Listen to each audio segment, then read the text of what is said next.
कथा, पुरुषार्थ कथा, सुनो सुनो सिद्धार्थ कथा।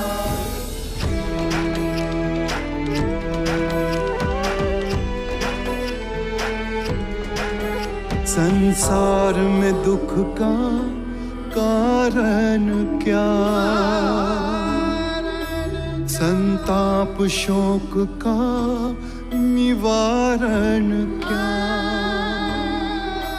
संसार में दुख का कारण क्या, संताप शोक का निवारण क्या। इस खोज में सब कुछ त्याग दिया, हर वैभव से वैराग लिया। वो सृष्टि से संयुक्त हुए, सिद्धार्थ से गौतम बुद्ध हुए।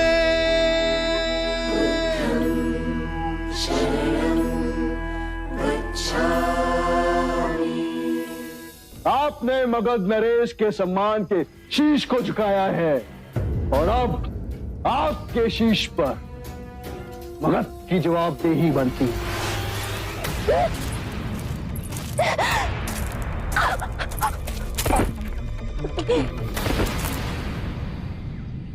सुनिए सुनिए, क्या हुआ क्या हुआ? बुद्ध की कुटिया के पीछे एक स्त्री का शव मिला। हम हत्यारों को भिक्षा नहीं देते हैं, जाओ यहाँ से। ये हार हमें मानविका के घर से मिला। ये देख के तो लगता है कि मानविका का संबंध शाक्य देश के किसी राजस्वी व्यक्ति से था। आपको संघ के संचालन में अब कष्ट होने लगा है। आप स्वयं को अब इस कार्यभार से मुक्त करें। तथागत, कुछ कहूं? आपका भिक्षु बनने से पहले मेरा और देवदेव का एक रिश्ता था, ज्येष्ठ और अनुज का। पर आज उनके व्यवहार देख मेरे मन में बड़ी ग्लानि उत्पन्न हो रही है। आपके संपर्क में आने के बाद भी उनमें कोई बदलाव नहीं आया। जब ज्ञान पा ही लिया तो सभी क्षमा के योग्य हैं अनंत। आप सबको क्षमा कर सकते हैं, पर देवदत्त बहुत संकीर्ण व्यक्ति था और अब भी है। मुझे भय है कि जब से आपने भिक्षुओं के बीच उनकी निंदा करी, वो आपसे किसी प्रकार का प्रतिशोध अवश्य लेगा और बदला लेने का उसका सिर्फ एक ही मार्ग है, संघ को विभाजित करना, जिससे आपके मन को पीड़ा हो।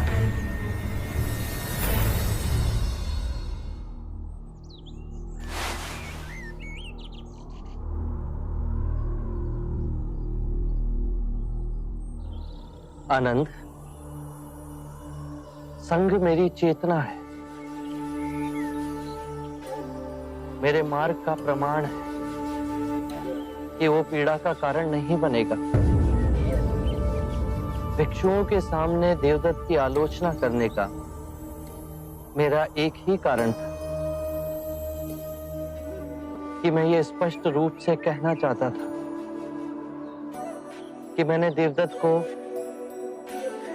मेरा या संघ का कोई भी उत्तरदायित्व नहीं सौंपा है, और उसके पश्चात भी यदि देवदत्त कोई भी कृत्य करता तो वो केवल उसका दोष होगा।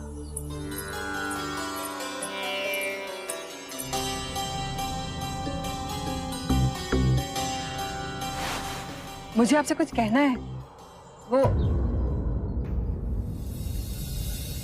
पर आनंद मेरी छाया है आम्रपाली, उसके सामने कुछ भी कहने में संकोच ना करना। मुझे मेरे पुत्र जीवक और कुछ भिक्षुओं से ये सूचना मिली है कि देवदत्त आपके प्रति विरोध की लालसा रखता है। ये सुनते ही मैं चिंतित उठी और आपसे मिलने चली आई। और जिसके संरक्षण में देवदत्त ये साहस कर रहा है वो और कोई नहीं पर अजात शत्रु है। अजात शत्रु आपका प्रभाव कम करना चाह रहा है और देवदत्त आपका स्थान ले आध्यात्मिक गुरु बनना चाह रहा है। ये दो स्वार्थी मिलकर षड्यंत्र रच रहे हैं आपके विरुद्ध। यही भय था मेरा तथागत। भिक्षु देवदत्त अच्छा वक्ता है, उसने कई भिक्षुओं को दीक्षा दी और सब उनसे बड़े प्रभावित भी हैं, उनका सम्मान करते हैं। आप सत्य कह रहे हैं। मैंने तो यहाँ तक सुना है कि देवदत्त आपके साधना मार्ग पे प्रश्न खड़े कर रहा है और आपकी साधना में त्रुटियां निकाल रहा है। आपके मार्ग को संशोधन का नाम देकर हर स्थान में भिक्षुओं को उकसा रहा है और कहता है कि आपकी सिखाने की प्रक्रिया आजकल के युवाओं के अनुरूप नहीं। जब जब संसार में स्वार्थ का विष फैलाया जाता है तो सदैव युवा वर्ग की आड़ में ही स्वांग रचाया जाता है। युवा जो बुद्धिहीन है, विवेक जिनके अंदर अभी जागा नहीं, और इस धूर्तता में अजात शत्रु देवदत्त का सहभागी है। अजात शत्रु ने गैसेसा वन भिक्षा में देवदत्त को दिया, भोजन और जल की व्यवस्था भी की। सैकड़ों भिक्षु जुड़ गए हैं। वो आपके संग में फूट डालकर एक दूसरा संघ बनाने जा रहे हैं। बुद्ध, आपके उपदेश का समय हो गया है। मैं आज्ञा चाहती हूँ। आपके लिए बहुत चिंतित, बहुत भय हो रहा है। जीवन का रहस्य है भय से मुक्त होना। कल क्या होगा किसी को नहीं पता। मेरा क्या होगा, तुम्हारा क्या होगा। आम्रपाली, किसी पर भी निर्भर ना होना। जब तुम भय को अस्वीकार करोगी तो तुम्हें पूर्ण मुक्ति मिलेगी।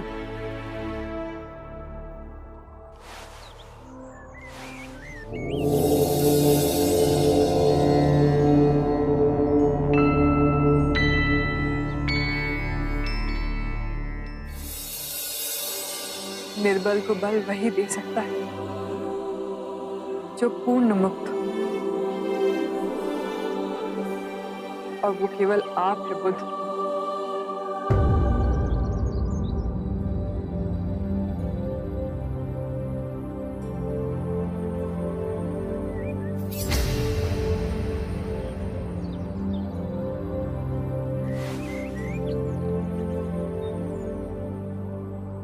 आज राजगृह से बहुत लोग आए हैं, अन्य सभा स्थलों से भिक्षु भी आए हैं। कोई प्रश्न या चिंता आप बुद्ध के समक्ष रखना चाहते हैं?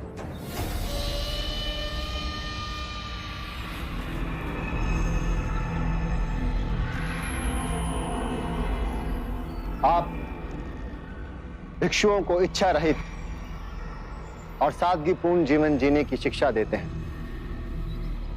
किंतु आज आपके 5 नियमों में मैं कुछ संशोधन करने का प्रस्ताव रखना चाहता हूं, जिससे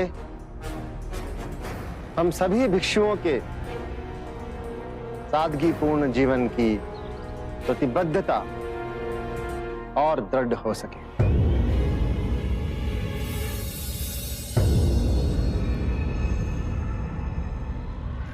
एक, सभी भिक्षुओं का वन में ही रहना अनिवार्य हो। गांव में जाकर रहना या सोना प्रतिबद्ध। दूसरा, भिक्षा में जो भी मिले भोजन के रूप में भिक्षु केवल उसे ही ग्रहण करें। किसी के घर से भोजन के निमंत्रण को स्वीकार ना करें। तीसरा, भिक्षु फटे पुराने कपड़ों को सीकर केवल उन्हें ही अपने वस्त्र के रूप में ग्रहण करें। किसी के द्वारा भेंट में दिए गए वस्त्र ग्रहण ना करें। चौथा, निद्रा हेतु भिक्षु केवल वृक्ष के नीचे ही सोएं। कुटिया या भवन का उपयोग ना करें। और सबसे अधिक महत्वपूर्ण ये 5वां संशोधन मैं देना चाहता हूं कि सभी भिक्षु केवल शाकाहारी भोजन ही करें। देवदत्त, मैं तुम्हारे नियमों की अनिवार्यता स्वीकार नहीं कर सकता। जो भिक्षु केवल वनों में रहना चाहते हैं, उन्हें इसकी अनुमति है। बाकी अन्य ग्रामों और नगरों में रह सकते हैं।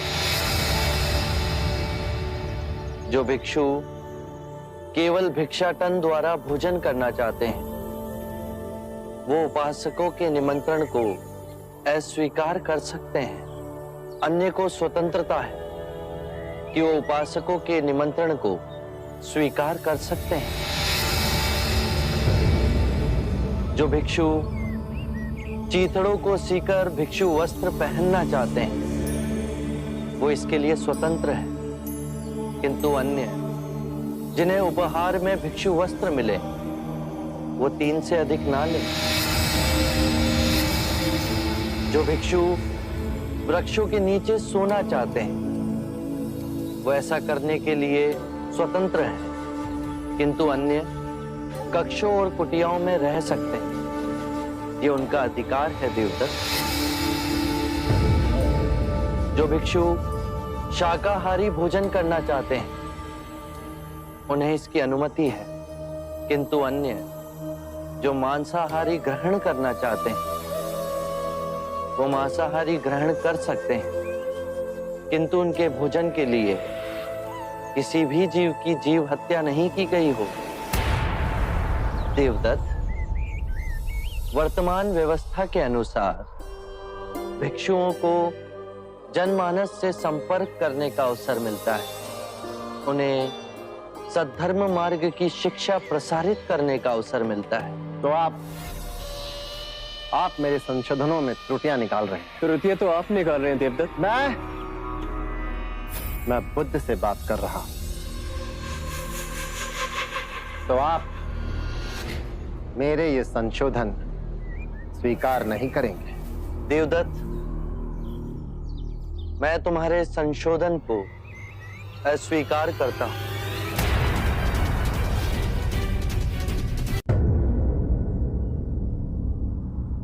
भिक्षु देवदत्त,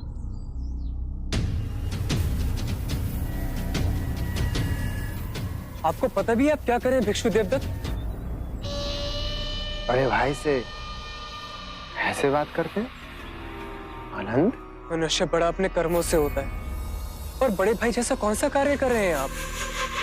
आप पद भ्रष्ट हो तो क्या संघ को भी पद भ्रष्ट करोगे? मैं तो इस नई पीढ़ी को एक नई दिशा दे रहा हूं, एक नई सोच। ये क्या बात है? यदि आप बुद्ध के समक्ष अपने मन की बात रखेंगे तो बुद्ध का अपमान हो जाएगा। बुद्ध आपके मान सम्मान से बहुत ऊपर है। फिर भी माननीय देवदत्त के 5 नियमों को बुद्ध ने ठुकराया। क्यों? क्योंकि बुद्ध के नियम से अधिक कठोर है देवदत्त के नियम। जैसे सांसारिक रहते हैं, वैसे भिक्षु रहेंगे तो सर्वनाश नहीं होगा। संसारिक और परम सत्य के बीच बुद्ध का ज्ञान ही द्वार है। यदि संसारिक की अवहेलना की तो न जाने कितने सारे मनुष्य परम ज्ञान से वंचित रह जाएंगे। ये आप समझ नहीं पा रहे। बड़े कोमल हो गए, लेकिन ध्यान रहे, तपश्चर्य बड़ा कठिन है, कठोर, और हम सब इसी कठोर राह पे आगे बढ़ रहे हैं।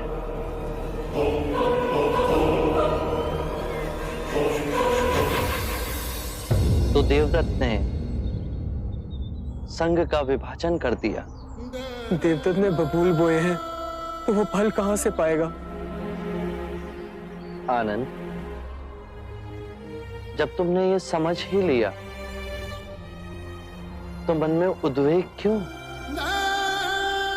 अब हम जहां भी जाएंगे तो मुक्ति के मार्ग की नहीं, संघ के विभाजन की चर्चा होगी। धर्म के मार्ग का उल्लंघन किया है देवदत्त ने, संघ का विभाजन किया है देवदत्त ने। बुद्ध, आज आप ये घोषणा कर दें कि देवदत्त हमारे संघ का सदस्य नहीं रहा, वो पथभ्रष्ट हो गया है।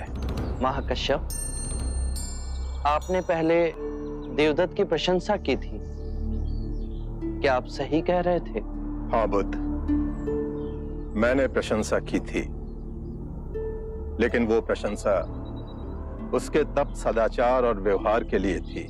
और अब आप देवदत्त की निंदा कर रहे हैं, क्या ये सत्य कह रहे हैं? हाँ बुद्ध। बस मुझे यही जानना था।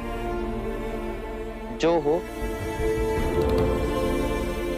सर्वप्रथम सत्य का साथ मत छोड़ना। तो कल प्रातः ही हमारे समस्त भिक्षु ये घोषणा कर देंगे कि देवदत्त पथभ्रष्ट हो गया है, अब वो हमारे संग में नहीं रहा।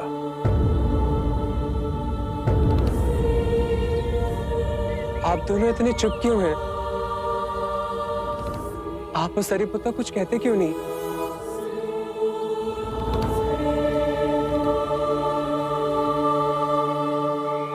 बुद्ध, मैं और मोगलाना देवदत्त के संग में जा रहे हैं।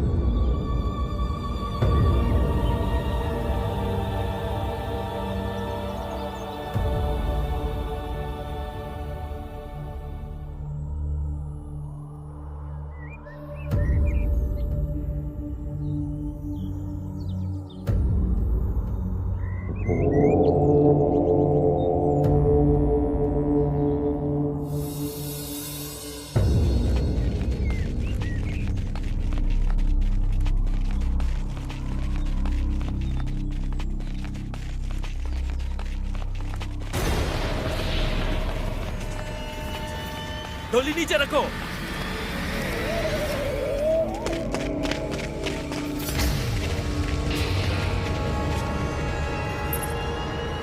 देवी आम्रपाली, वैशाली के राजा का हमें आदेश है कि जैसे ही आपकी डोली वैशाली की सीमा में पहुंचे, आपको बंदी बनाकर उनके सामने ले जाया जाए। बंदी बना ही रहे हो तो अपराध भी बताइए। आप पर देशद्रोह का आरोप है।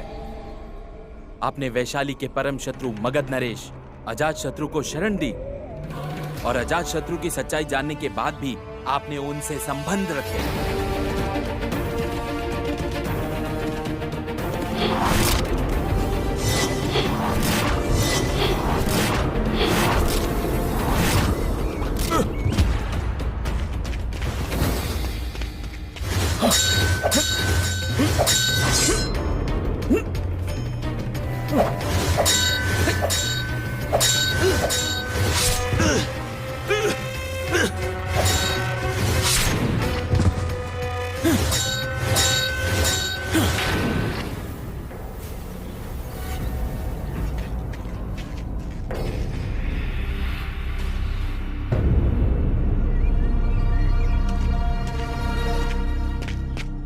कोई तुम्हें छुए भी आम्रपाली तो दूसरे दिन का सूरज नहीं देखेगा।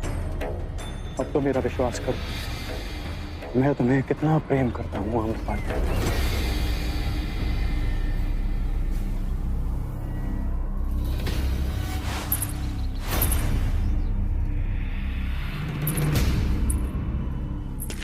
ये क्या आम्रपाली, अपनी जान पर खेलकर मैंने तुम्हारी जान बचाई और तुम चलो मेरे साथ, मैं आज तुमसे विवाह करूंगा। मैंने तुमसे विवाह करने का निर्णय अभी नहीं लिया। कब से इस बात को टाल रही हो? आज जो तुम्हारा निर्णय होकर ही रहेगा आम्रपाली। मेरे कर्तव्य और प्रेम के बीच संघर्ष हो रहा है। कर्तव्य कहता है मैं तुमसे विवाह ना करूं, और प्रेम मुझे तुमसे विवाह करने पे विवश करता है। इस धर्म संकट में मैं ना जाने कब से हूं।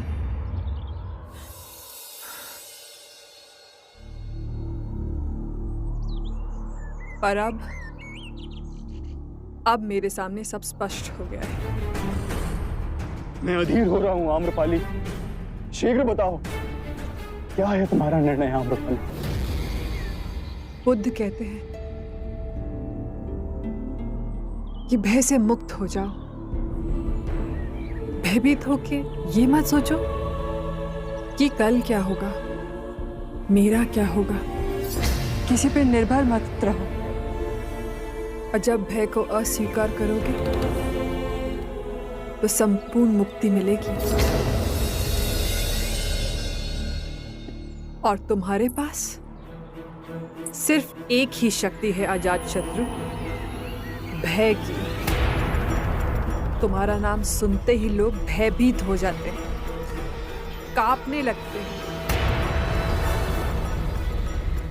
आज कितने निर्दोषों को तुमने मृत्यु के घाट उतारा है। ये सब मैंने तुम्हारे प्रेम के लिए ही किया है आम्रपाली। प्रेम का नाम मत लो। तुम्हारे मुंह से ये शब्द अच्छा नहीं लगता। कुछ ही क्षणों में तुमने कितने परिवारों को उजाड़ दिया है, कितनी औरतों को विधवा किया है, कितने बच्चों को अनाथ कर दिया तुमने। ये चारों ओर बिखरे शवों का बोझ लेकर मैं तुमसे विवाह ना कर सकूंगी। तुमने मेरी शांति छीन ली है, मुझे अपने पापों का भागीदार बना दिया है। चले जाओ यहां से, चले जाओ।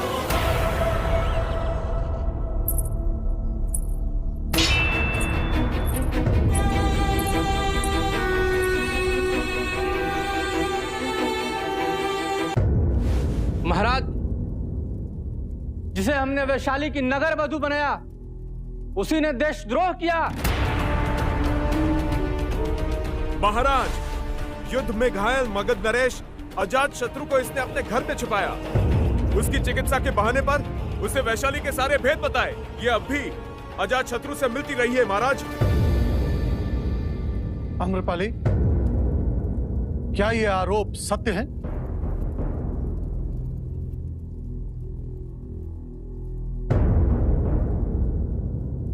आम्रपाली, तुम्हारी चुप्पी को हम क्या समझे? इन आरोपों को तुम स्वीकार करती हो या उनका खंडन करती हो? मुझ पर जो आरोप लगे सब सच है। ये क्या कह रही है? निर्लज है। महाराज, कितनी निर्लज है ये, भरी सभा में अपना अपराध कबूल कर रही है। महाराज, इस देशद्रोही को प्राण दंड देना चाहिए, दीवार में चुनवा देना चाहिए इस नागिन को।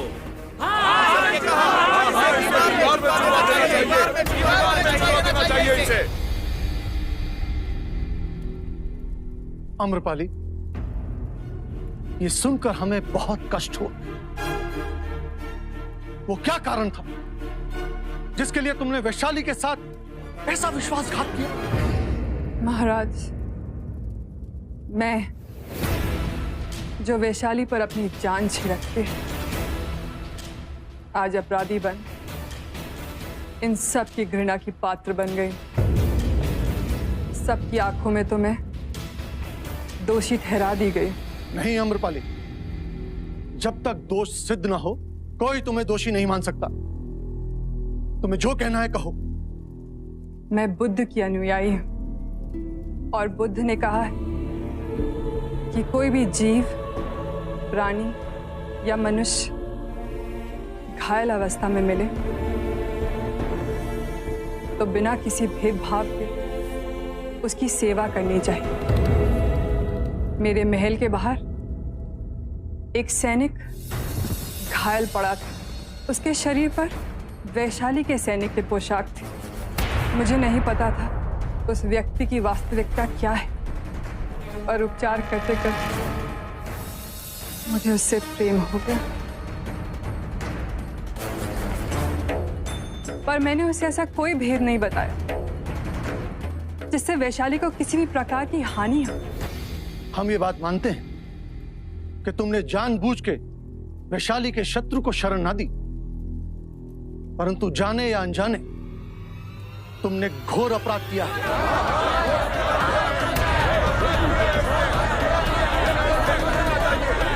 यदि प्रेम करना घोर अपराध है तो इस पूरे दरबार में सब दोषी हैं। जो यहाँ है सब ने किसी ना किसी समय मुझसे वैशाली की नगर वधु आम्रपाली से प्रेम किया। जो दंड मुझे मिले ये सब उसके भागी। दुख होता है कि मुझे इस बात की सफाई देनी पड़ी कि वैशाली का प्रेम मेरे रग रग में दौड़ता है। मुझे वैशाली के लोकतंत्र पे अभिमान है। मैं अपने रक्त के साथ विश्वासघात कर सकती हूँ क्या? मैंने अपने मातृभूमि से कोई छल नहीं किया। मैंने अपने प्रेम से कोई छल नहीं किया। मनुष्य और मनुष्य हो, अजात शत्रु से प्रेम करने की भूल कर बैठे। उस सैनिक के मुखौटे के पीछे अजात शत्रु का चेहरा छुपा है। ये मुझे बहुत बाद में ज्ञात हुआ, तब तक बहुत देर हो चुकी थी। महाराज, आप मुझे जो दंड देना चाहें मैं उसका सम्मान करूंगा। हम तुम्हारी निर्भीकता का आदर करते हैं आम्रपाली। मनुष्य मन है जो आज की बुराई देख पिछली सभी भलाई को भूल जाता है, और हम ऐसा ना होने देंगे। वैशाली के प्यारे नगरवासियों, आप में से ऐसा कौन है जिसे याद नहीं कि युद्ध के समय आम्रपाली ने हमारे सैनिकों का कैसे उपचार किया, अपनी सारी पूंजी लुटाई, रात और दिन का ध्यान ना करते हुए हर समय हमारे सैनिकों का उत्साह बढ़ाया। हमें तुम्हारे सेवक यदु से यह भी पता चला, यदि तुम चाहती तो कई महीने पहले अजात शत्रु से विवाह कर मगध की महारानी भी बन सकती थी। बुद्ध के प्रति तुम्हारी श्रद्धा को भी हम भली भांति जानते हैं। इन्हीं कारणों से हम कोई कठोर निर्णय ना लेंगे। आम्रपाली, हम तुम पर लगाए हुए सभी आरोपों से तुम्हें मुक्त करते हैं।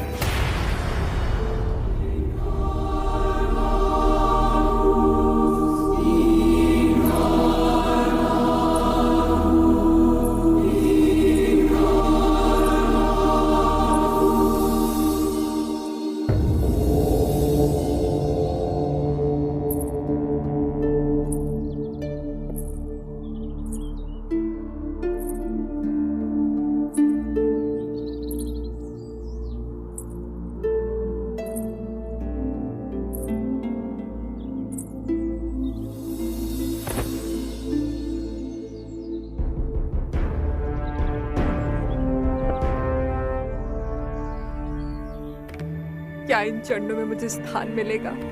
शाक्यमुनि गौतम मुझे दीक्षा देंगे, अपनी भिक्षुनी बनाएंगे।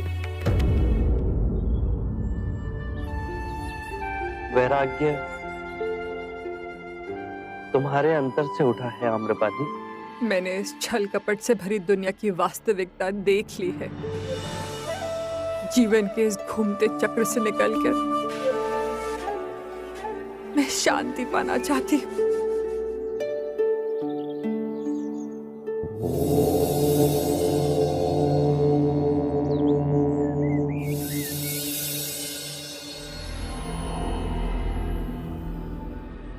गुरुदेव, सारीपुत्र और मोगलाना आपके भिक्षुओं को उपदेश दे रहे हैं। सारीपुत्र और मोगलाना बुद्ध के दाएं और बाएं हाथ हैं। आपको इन पे अधिक विश्वास नहीं करना चाहिए। क्या पता ये आपके भिक्षुओं को तोड़ के वापस ले जाएं। बुद्ध के रूढ़िवाद से तंग आकर सारीपुत्र और मोगलाना हमारे शरण में आए हैं गोपालक।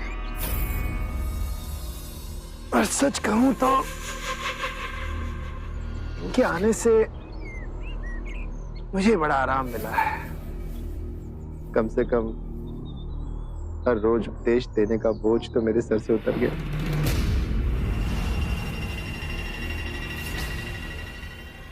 बुद्ध और उसके भिक्षुओं ने मुझे संघ से निकाला था ना, इनका मेरी शरण में आना मेरी विजय। ये दोनों क्या भिक्षुओं को पट्टी पढ़ाएंगे कोकालिक? क्या तुमने कभी भी दोनों के मुख से मेरे लिए निंदा का एक शब्द भी सुना है? कभी नहीं, पर फिर भी तुम चीजों को भांप नहीं रहे हो कोकालिक। ये नहीं देख रहे हो कि इन दोनों के प्रभाव के कारण अनेकों भिक्षु मेरे संघ में शामिल हो रहे हैं। इसका साफ अर्थ ये है कि लोगों के मन में ये भावना प्रबल हो रही है कि खोट बुद्ध में ही है, और इसका जीता जागता उदाहरण है ये दोनों। गुरुदेव, मुझे आपको सावधान करना था, सो कर दिया।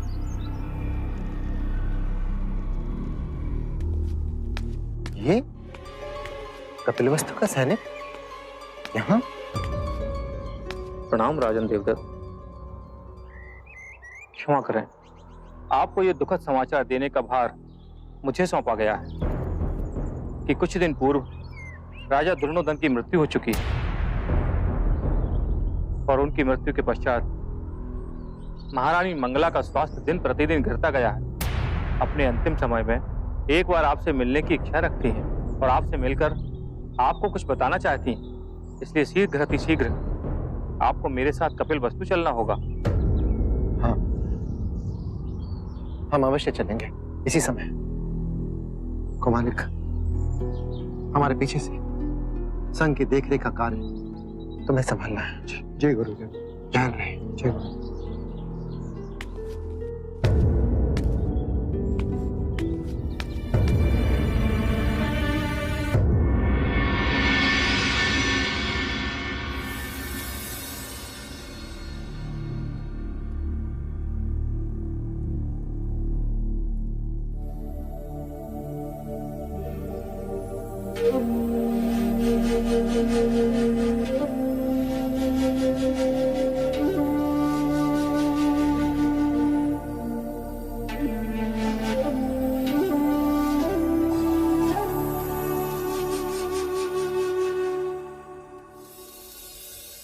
माँ,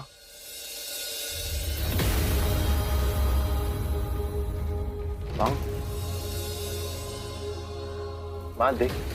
कौन? माँ, मैं तेरा देव। माँ,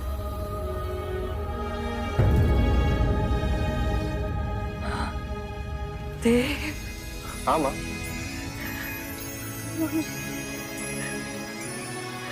हाँ पुत्र,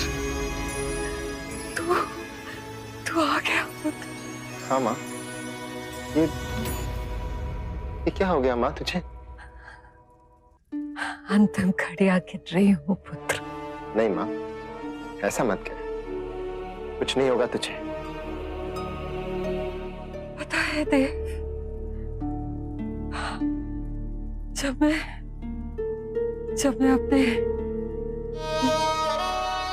अपने जीवन के पुराने पन्नों को पलट कर देखती हूँ तो सिवाय ग्लानि और पश्चाताप के मुझे और कुछ नहीं दिखता। माँ, मैं कुछ कहना चाहता था तुझसे। नहीं पुत्र, आज मुझे बहुत कुछ कहना है। आज मेरा ये दशा तू देख रहा है ना, मृत्युशैया पे अकेली हूँ, कोई नहीं है बस ये पुत्र मेरा दंड है, मेरे कर्मों का दंड है। देव, मेरे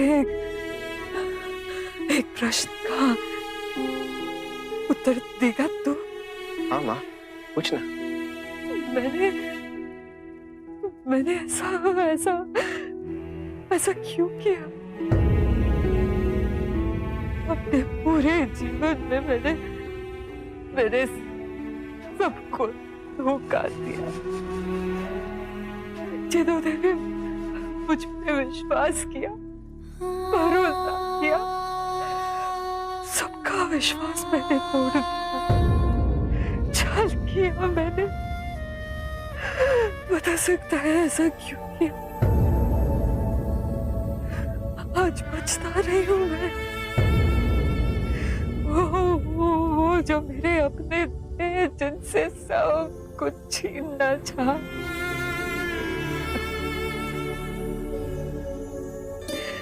वो सब कुछ त्याग कर चले गए।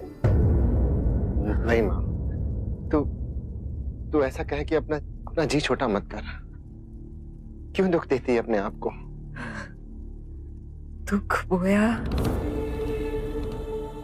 तो सुख कहां से पाऊंगी?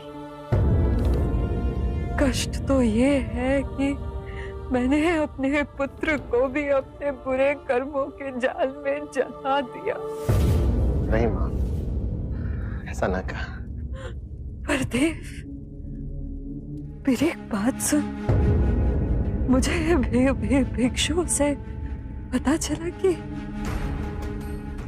तूने बुद्ध का संग तोड़ दिया। हाँ? ये सत्य नहीं है माँ। मैंने किसी का संग नहीं तोड़ा। माँ, तेरे देव ने अपना स्वयं का संग खड़ा किया है।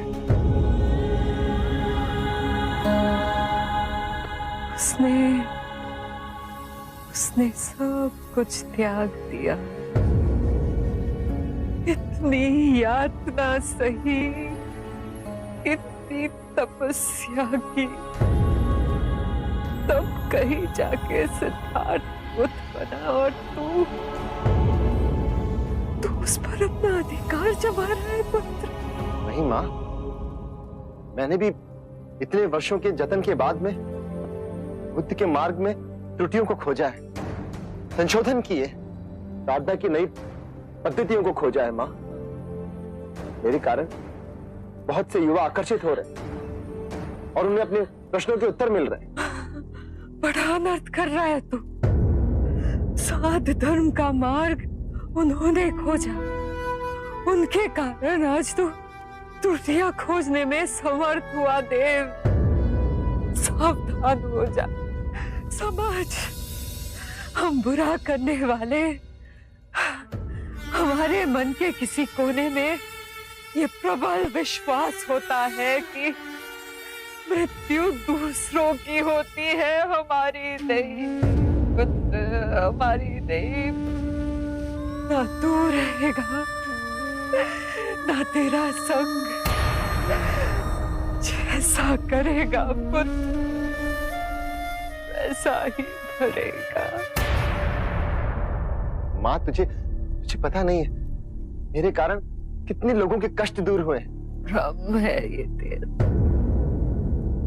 जब तू छोटा था तब सिद्धार्थ बनना चाहता था, नहीं बन पाया। आज आयु बढ़ने के साथ साथ तू बुद्ध बनना चाहता है। तू कभी बुद्ध नहीं बन पाएगा पुत्र, नहीं बन पाएगा। युगों युगों में एक ही बुद्ध होता है।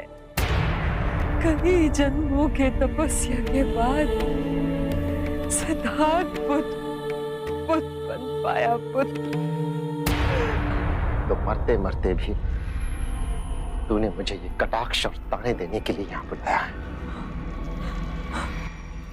ये मेरा दुर्भाग्य है कि तू बुद्ध के शरण में गया पर अपना अंतर मन न बदल पाया। ईर्ष्या के कारण, मेरे दिए हुए बुरे संस्कारों के कारण तू उनके चरणों में बैठ अपने सारे पाप धोता। और पुत्र, तूने तो उल्टा बुद्ध पे ही आघात किया। तू कभी भी बुद्ध नहीं बन पाएगा पुत्र। बात मान। मैं बुद्ध बनूंगा माँ, मैं बनूंगा बुद्ध। यदि बुद्ध बनना चाहता है तो स्वयं अपना मार्ग खोज, नहीं तो बुद्ध की छाया बनकर चल। मुक्ति का द्वार स्वयं तेरे अंतर मन में खुल जाएगा। प्रतिष्ठा के पीछे मत भाग पुत्र, क्षणभंगुर है, मुक्ति ही सत्य है पुत्र। इतने वर्षों से बुद्ध के प्रवचन पर्याप्त न थे माँ, जो तेरे भी प्रवचन सुनूं मैं। उनसे क्षमा मांग पुत्र, उनके शरण में जाओ। ये कदापि ना होगा। यदि तूने मेरी ये अंतिम इच्छा पूरी न की तो ये हम दोनों के लिए अच्छा ना होगा। हाँ, तू मुझे अग्निदान नहीं देगा और मेरे पुत्र के हाथों अग्निदान न मिलने के कारण मेरी आत्मा भटकेगी पुत्र।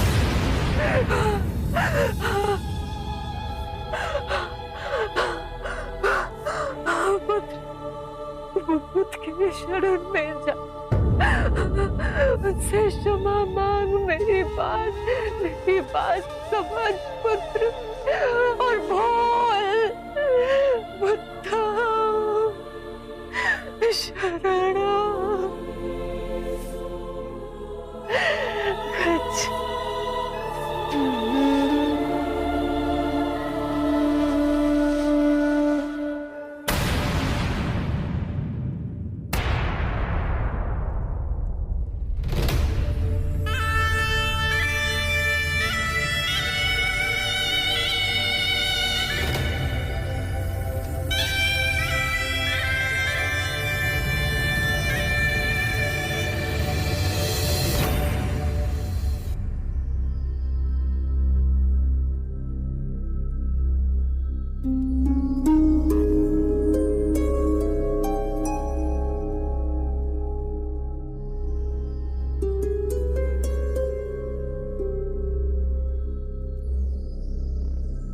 समुचे कपिला वस्तु में ये सूचना भिजवा दो कि रानी मंगला नहीं रही। मां नहीं रही।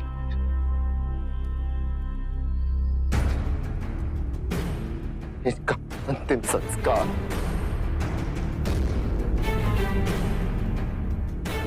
किसी और से करवा ले। आरंभ हो गई निर्वाण प्रथा, सुनो सुनो ये बुद्ध कथा। जीवन का रहस्य है भय से मुक्त होना।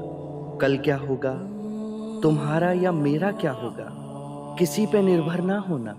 जैसे ही भय को अस्वीकार करोगे पूर्ण मुक्ति मिलेगी।